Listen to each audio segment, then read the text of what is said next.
Hello guys, आज की video में हम बात करेंगे वेटनरी मेडिसिन के बारे में कि आप कौन सी दवाई या फिर इंजेक्शन अपने पशु को किस डिसीज़ में किस रूट के द्वारा या फिर कितनी डोज में आप अपने पशु को दे सकते हो। तो आज इस वीडियो में इसी टॉपिक पे चर्चा करेंगे। अगर आपने अभी तक हमारा YouTube channel Mukhtiyar Pet Care subscribe नहीं किया है, नीचे रेड कलर के बटन को दबाकर आप हमारे यूट्यूब चैनल को सब्सक्राइब कर सकते हैं। साथ में बेल आइकॉन ज़रूर दबाएं और नोटिफिकेशन बेल को ऑल पे कर दें ताकि आपको हमारी आने वाली हर वीडियो को नोटिफिकेशन मिल सके सबसे पहले। अब बात करते हैं पशु रोग दवाइयों के बारे में। आप कौन सी मेडिसिन किस डिसीज़ में या फिर किस डोज में कितनी मात्रा के द्वारा अपने पशु को किस रूट के द्वारा दे सकते हो और किन किन लक्षणों में या फिर डिसीज़ में कौन कौन सा इंजेक्शन लगाना है, इसके बारे में बात करते हैं। तो सबसे पहले बात करते हैं पेनिसिलिन इंजेक्शन के बारे में। बेंजाथाइन पेनिसिलिन ये एक पेनिसिलिन का इंजेक्शन है। इसे आप एंटीबायोटिक के तौर पे यूज़ कर सकते हैं, मींस जीवाणुनाशक के तौर पे यूज़ किया जा सकता है ये इंजेक्शन। और किस किस डिसीज़ में यूज़ करना है, तो सबसे पहले आप इसे बफेलो और कैटल में किन किन डिसीजेस में या फिर कौन से लक्षण दिखाई देने में यूज़ कर सकते हैं उसके बारे में बात करते हैं। तो सबसे पहले आप इसे एक्टिनोमियोसिस में यूज़ कर सकते हैं, जिसे हम आमतौर पे लंपिंग जाव बोलते हैं।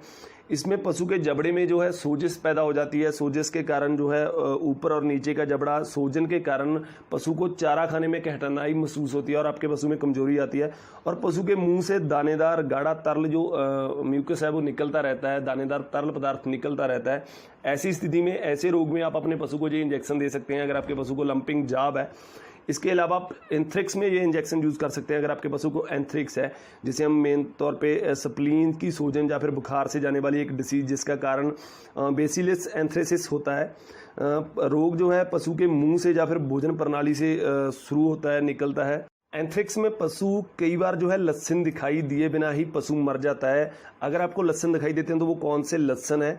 पशु अकेला खड़ा रहता है, एकाटिक देखता रहता है, चलने में पशु को कठिनाई महसूस होती है, लंगड़ापन आ जाता है, सांस में तकलीफ महसूस करता है, तेज़ बुखार हो जाता है, पशु को 106 से 107 डिग्री बुखार हो जाता है, कमज़ोर होता है, पशु में कमजोरी आ जाती है, धड़कन तेज़ हो जाती है, कान सींग पैर ठंडे हो जाते हैं, नाक और आंखें लाल हो जाती हैं गहरी।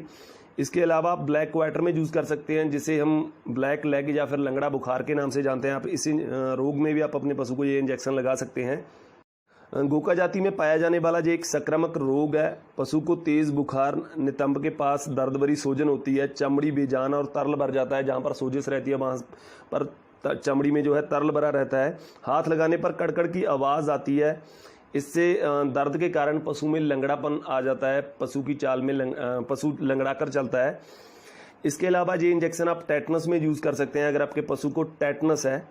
टेटनस रोग किसी जख्म के द्वारा पशु के शरीर में प्रवेश करता है। टेटनोस्पाज्मिन के द्वारा उत्पन्न होने वाला ये एक संक्रामक रोग है जो अधिकतर प्राण घातक रोग होता है। इसमें पशु के जबड़ों का खींचे जाना, मांसपेशियों में ऐंठन आना, पशु के शरीर का पीछे की ओर मुड़ जाना या फिर धनुष के आकार में मुड़ जाना, पशु को दौरे पड़ना या फिर जो है श्वासनीय ऐंठन होना, अंत में पशु की मौत हो जाना, ऐसे जो लक्षण है आपको दिखाई दे सकते हैं टेटनस में। अगर आपको ऐसे लक्षण दिखाई देते हैं तो भी आप ये इंजेक्शन अपने पशु को दे सकते हैं।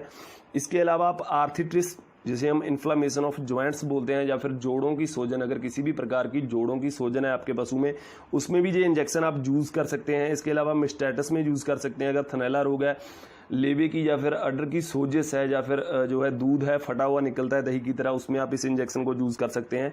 मेट्रीटिस में आप इस इंजेक्शन को यूज़ कर सकते हैं अगर, जिसे हम इन्फ्लामेशन ऑफ यूट्रस या फिर गर्भाशय की सोजिश बोलते हैं, बच्चेदानी की सोजिश बोलते हैं, उसमें भी ये इंजेक्शन आप यूज़ कर सकते हैं।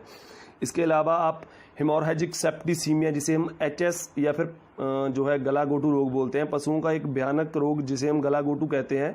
यह रोग पार्चुलिसा मल्टियोसिडा जीवाणु से होता है। पशु को तेज़ बुखार होता है, लार का टपकना या फिर गले के नीचे सोजिश होना, सांस का बंद होना आदि जो लक्षण है इसमें उत्पन्न होते हैं। इलाज ना करने पर पशु की 24 घंटे के अंदर अंदर मौत हो सकती है। तो आप ये इंजेक्शन इसमें भी आप अपने पशु को दे सकते हैं। इसके अलावा हॉर्स में आप किस किस डिसीज़ में ये इंजेक्शन आप अपने पशु को दे सकते हैं? आप स्ट्रेंगल्स में इसे यूज़ कर सकते हैं। श्वास प्रणाली में दवा के कारण दम घुटना या फिर कंठ घुटन में आप ये इंजेक्शन अपने हॉर्स को दे सकते हैं। Corny bacterial pneumonia of foals, जिसे हम बसेरों के फेफड़ों में सोजस, ठंड लगना, बुखार चढ़ना या फिर छाती में दर्द या फिर खांसी होना, ऐसे में भी आप अपने बसेरों को दे सकते हैं। टेटनस में आप ये इंजेक्शन लगा सकते हैं। टेटनस के लक्षण जो है मैं आपको पहले बता चुका हूँ। आप घोड़ों में इन सभी रोगों के लिए या फिर सभी डिसीजेस के लिए आप ये इंजेक्शन लगा सकते हैं। इसके अलावा स्वाइन में आप टेटनस के लिए इसे यूज़ कर सकते हैं। या फिर फुट रॉट के लिए यूज़ कर सकते हैं। पशु का एक रोग जिसमें पैरों की उंगलियों में जो चमड़ी है उसके बीच सूजन या फिर खुरों के बीच की चमड़ी में सूजन आ जाती है, जिसके कारण अधिकतर पशु जो है लंगड़ा कर चलता है। ऐसी स्थिति में आप अपने पशु को जे इंजेक्शन जो है बेंजाथाइन पेनिसिलिन लगा सकते हैं। इसके अलावा सीप और गॉट में आप टेटनस में इसे यूज़ कर सकते हैं। वाउंड इन्फेक्शन, अगर जख्म से किसी भी प्रकार की इन्फेक्शन बढ़ती है, जख्म ज़्यादा बढ़ने लगता है, उसमें आप ये इंजेक्शन लगा सकते हैं। आरटीआई में यूज़ कर सकते हैं। रिस्पिरेटरी ट्रैक्ट इन्फेक्शन, जिसे हम श्वास नली से लेकर या फिर नाक से लेकर फेफड़ों तक की जो भी ट्रैक्ट है उसमें किसी भी प्रकार की इन्फेक्शन है, उसमें आप अपने पशु को ये इंजेक्शन दे सकते हैं। इसके अलावा आप डॉग और कैट में आरटीआई में यूज़ कर सकते हैं। रेस्पिरेटरी ट्रैक्ट इन्फेक्शन या फिर अदर इन्फेक्शन जो है जो किसी भी सबकैपिटल ऑर्गेनिज्म से होती है, उसमें आप ये इंजेक्शन अपने पशु को लगा सकते हैं। अब जो बात करते हैं इसकी डोज के बारे में कि आप कितनी डोज अपने पशु को लगा सकते हैं। अगर आपको ये लक्षण अपने पशु में दिखाई देते हैं, चाहे वो किसी भी प्रकार का पशु है, उसमें आपको लक्षण दिखाई देते हैं, तो आप कितनी डोज अपने पशु को लगा सकते हैं। तो कैटल, हॉर्स, सीप, गॉट और स्वाइन को आप 12,000 इंटरनेशनल यूनिट पर केजी बॉडी वेट के हिसाब से आप IM रूट से ये इंजेक्शन जो है अपने पशु को लगा सकते हैं। और डॉग और कैट में मीन्स कुत्ते और बिल्ली में आप 30,000 इंटरनेशनल यूनिट जो है पर केजी बॉडी वेट के हिसाब से आप अपने पशु को लगा सकते हैं। लेकिन आपने ये ध्यान रखना है कि आप इसे कंबाइन कैसे करेंगे कि आपके पशु के वेट के हिसाब से आप कितना इंजेक्शन या फिर कितना इंटरनेशनल यूनिट आप दे सकते हैं। तो इसकी पूरी जानकारी आपको जो है इंजेक्शन के रैपर पे मिल जाती है। बात करते हैं इस इंजेक्शन को लगाने के लिए आपने कुछ सावधानियों का ज़रूर ध्यान रखना है कि आप इसे डीप इंट्रामस्कुलर एडमिनिस्ट्रेशन ओनली लगाएं, मीन्स आप डूंगा मांसपेशीगत इंजेक्शन ही लगाएं। और आप जो पेनिसिलिन हाइपर सेंसिटिव एनिमल्स हैं उनमें अवॉइड करें इस इंजेक्शन को। तो इसके बाद बात करते हैं कि आप कैसे कंबाइन करेंगे या फिर आप कैसे डोज निकालेंगे आप अपने पशु के हिसाब से, अपने कितनी डोज अपने पशु को देनी है। तो ये इंजेक्शन जो है आपको 6 लाख इंटरनेशनल यूनिट बैल में मौजूद है, 12 lakh international unit, 24 lakh international unit और 48 लाख इंटरनेशनल यूनिट बैल में अवेलेबल है। अगर आपका पशु जो है 50 kg का है तो आप उसे 6 लाख इंटरनेशनल यूनिट जो है लगा सकते हो। अगर 100 kg का है तो आप उसे 12 लाख इंटरनेशनल यूनिट लगा सकते हो। 200 kg का है तो आप उसे 24 लाख इंटरनेशनल यूनिट लगा सकते हो। 400 साढ़े 400 kg का है तो आप उसे 48 लाख इंटरनेशनल यूनिट जो है लगा सकते हो। इसके बाद बात करते हैं फॉस्फोस इंजेक्शन जूरीमिन के बारे में। ये एक बीरबैक कंपनी का इंजेक्शन है। इसके अलावा आप MSD का टोनोफोस्फोन इंजेक्शन भी यूज़ कर सकते हैं।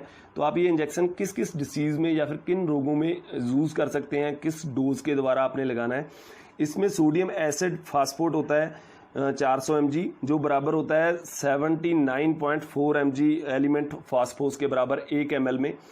तो आप इसे कौन कौन से रोग में लगा सकते हैं अपने पशु को, अगर आप कौन कौन से आपको लक्षण दिखाई दें जिसमें आप ये इंजेक्शन अपने पशु में यूज़ कर सकते हैं।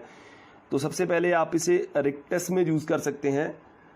अगर रिक्टस जो है छोटे बढ़ रहे बच्चे पशु जो होते हैं उनमें विटामिन D और फास्फोरस की कमी से होता है, जिसमें ओफासित जो है खनिजीकरण के ना होने से हड्डियां जो हैं वो मुड़ जाती हैं, पशु की हड्डियां जो हैं कोमल हो जाती हैं, जिसके कारण मुड़ने लगती हैं, या फिर जोड़ों में सूजन दिखाई देने लगती है छोटे पशुओं में या फिर छोटे बच्चों में। ऐसी स्थिति में आप इसे यूज़ कर सकते हैं इस इंजेक्शन को। अगर आपको लगता है कि आपके पशु को विटामिन D या फिर फास्फोरस की कमी है जिसके कारण आपके पशु को रिक्टस हो रहा है, उसमें आप इस इंजेक्शन को अपने पशु को लगा सकते हैं। इसके अलावा आप अपने पशु को ये इंजेक्शन ओस्टियोमलेशिया में यूज़ कर सकते हैं। इसमें पशु की हड्डियां जो है कोमल होना जिसका कारण होता है। अगर आपके पशु को खनिज तत्वों की कमी होना विटामिन D और फास्फोरस की कमी से हो सकता है। हड्डियों और जोड़ों में दर्द या फिर चाल में सख्ती या लंगड़ापन आ जाता है आपके पशु में।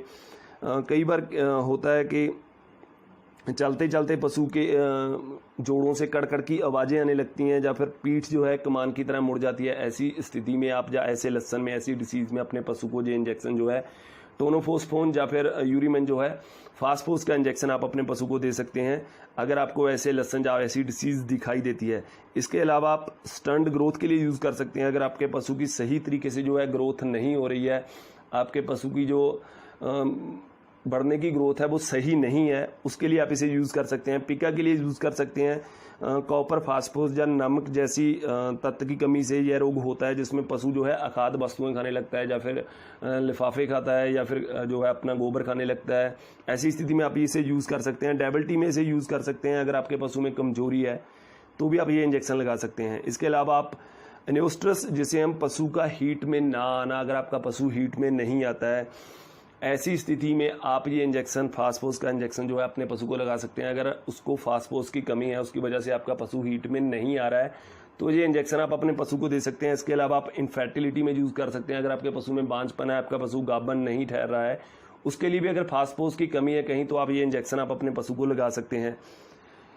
इनके अलावा कैल्शियम फास्फोरस इम्बैलेंस, जैसे कैल्शियम और फास्फोरस का संतुलन पैदा होना, ऐसी स्थिति में आप अपने पशु को ये इंजेक्शन लगा सकते हैं। टेटनी में यूज़ कर सकते हैं। इसमें पशुओं की मांसपेशियों जो हो उसमें सुन्नता आने लगती है, ऐंठन आने लगता है, पशु की मांसपेशियां सुन्न होने लगती हैं और पशु गिरने लगता है या फिर एक जगह बैठ जाता है तो उसे खड़ा होने में तकलीफ महसूस होती है। मांसपेशियों में ऐंठन आना, ऐसी स्थिति में आप इसे इंजेक्शन को यूज़ कर सकते हैं। अगर आपके पशु को टेटनी है तो उसमें ये इंजेक्शन आप अपने पशु को लगा सकते हैं। इसके अलावा आप लीकी टीट्स में से यूज़ कर सकते हैं। अगर आपके पशु के थन से जो है दूध निकलता रहता है, अपने आप थोड़े दबाव से दूध निकलने लगता है, तो ऐसी स्थिति में भी आप इसे यूज़ कर सकते हैं। मेटाबॉलिक डिसऑर्डर्स के लिए यूज़ कर सकते हैं। या फिर रिपीट ब्रीडिंग और infertility due to phosphorus deficiency, अगर फास्फोरस की डेफिशिएंसी से आपके पशु रिपीट ब्रीडिंग कर रहा है या फिर उसमें इनफर्टिलिटी है, बांझपन की समस्या है, अस्थायी बांझपन है, तो उसके लिए भी ये इंजेक्शन आप अपने पशु को लगा सकते हैं। अब बात करते हैं डोज के बारे में कि आप कितनी डोज अपने पशु को लगा सकते हैं। तो सबसे पहले आप IM, SC और IB रूट, किसी के रूट भी द्वारा आप ये इंजेक्शन अपने पशु को दे सकते हैं। लार्ज एनिमल में आपने 5 से 20 ml ये इंजेक्शन अपने पशु को लगाना है। स्मॉल एनिमल्स में आपने 1 से 5 ml आप अपने पशु को लगा सकते हैं किसी भी रूट के द्वारा, उसके वजन के हिसाब से। तो ये थी हमारी वीडियो वेटनरी मेडिसिन के बारे में कि आप कौन सी वेटनरी मेडिसिन या इंजेक्शन अपने पशु को किस डिसीज़ में दे सकते हैं या फिर कौन से लक्षण प्रकट होने पर लगा सकते हैं। तो अगर आपको ये वीडियो अच्छी लगी तो लाइक कीजिए हमारी इस वीडियो को। आपके एक लाइक से हम बहुत ज़्यादा मोटिवेट होते हैं। शेयर करें अपने दोस्तों के साथ ताकि उनको भी वेटनरी मेडिसिन के बारे में पता चल सके। और ऐसी ही वेटनरी वीडियोज़ को देखने के लिए आप हमारे YouTube channel Mukhtiyar Pet care को सब्सक्राइब कर सकते हैं। हम आपके लिए ऐसी वेटनरी वीडियोज़ लेकर आते रहते हैं। हमारी वीडियो को देखने और पसंद करने के लिए आपका बहुत बहुत धन्यवाद।